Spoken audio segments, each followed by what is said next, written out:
Guys, if you haven't already, make sure to follow the podcast on Spotify and Apple Podcasts. It helps us more than you could imagine.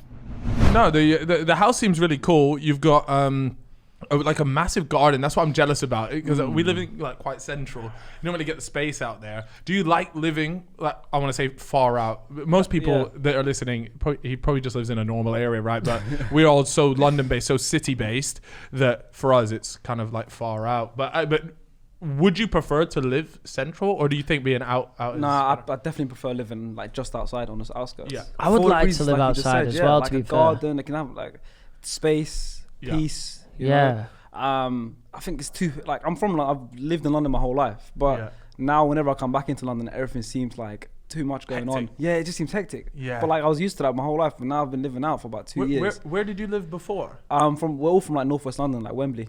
Oh, okay. So me, Chunks, AJ, all from like the same area. So we're like, so I'm used to like that kind of atmosphere. But now it's like, I'm so used to like peace and quiet and like a village lifestyle that it's like, it's like the average age of our road is like 55. And it's like just us, and they hate us. They all hate us. Really? Some of them hate us. Because you're always screaming in the back garden. There's a Karen next door. Oh my God. Really? She hates us. Like, I think she's featured in some videos, because she'll come in halfway through the video and she'll be like, "Why are you flying that drone?" And stuff like, oh, you got AJ should be able doing a slip and slide in the back garden. Literally, just literally, that's what it is. It's like we've got literally, and they hate us. But I prefer living out there. Like when we were talking about moving like to like apartments and stuff, we were talking about coming into London. Yeah, and I think we were just like, nah.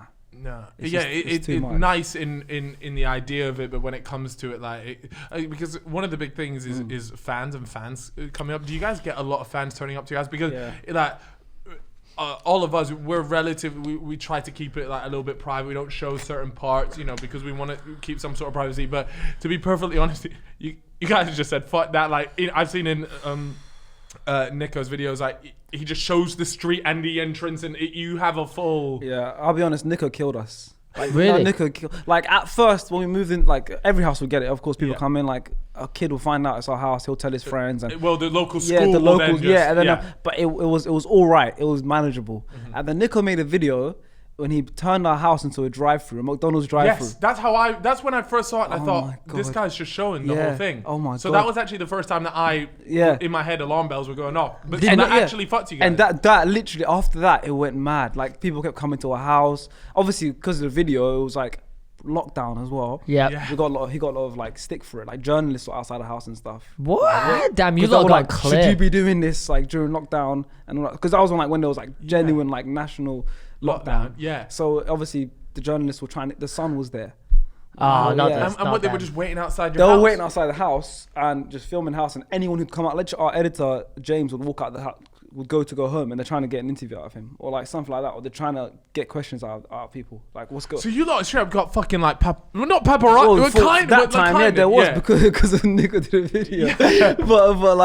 but we didn't break any measures. Like everyone was in their car when they did the video. Like, he made ultimately it was a drive-through. Yeah, it's a drive-through. So it's like nothing was broken, no rules were broken. But like from that video, kids started coming to our house a lot more, like outside the house and stuff like that, and it's like mad. Have you ever had it where a kid would jump over and like go in your house when they shouldn't have been in your house? You know what I mean? No, we haven't anything like that. But for me, it's like when kids come, it's like whatever. It's like a motive. I think if I was a kid and I knew where like big YouTubers or whatever. Motive? No, but I get it. What you on today? Just going to bait house. I get it. But my problem is when parents bring their kids. Oh yeah, that's bad. That's when it's bad. Yeah. Like kids, I can understand. Parents need to know better. Parents drive their kids to the house and then try and like, I don't know, knock on the door, ask for pictures and stuff. And that's fucking that's nuts. when it's bad. And that is nuts. We had one guy literally knock on our door.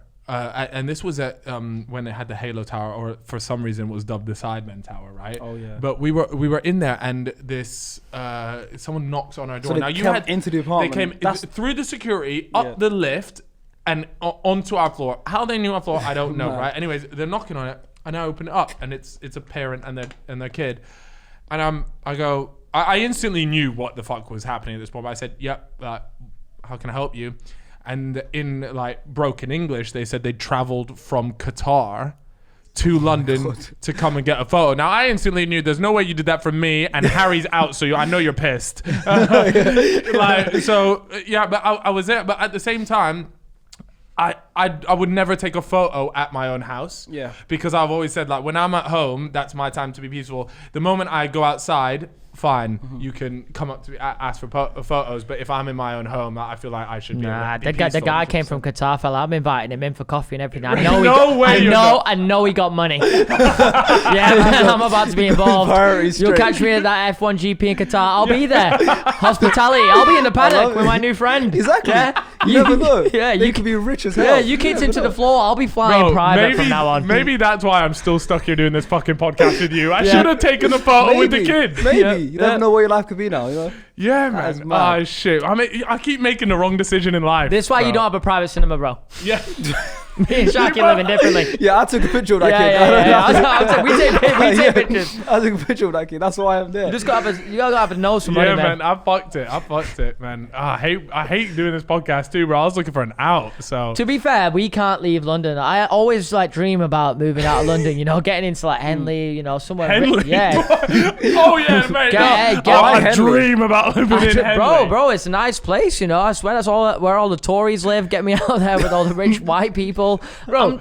But instead, I'm stuck in bloody East London because I have to come to this bloody studio every Tuesday, and they keep me trapped here for longer than I need to be. Okay, I could rock up at 12 and be done by 4. Instead, I'm leaving close to 8. Bro, you got a date. Yeah. A date in his private cinema. What a hard life. Oh, everyone feel bad for you. Yeah, it's really tough out here, guys. I'm in the trenches. Damn.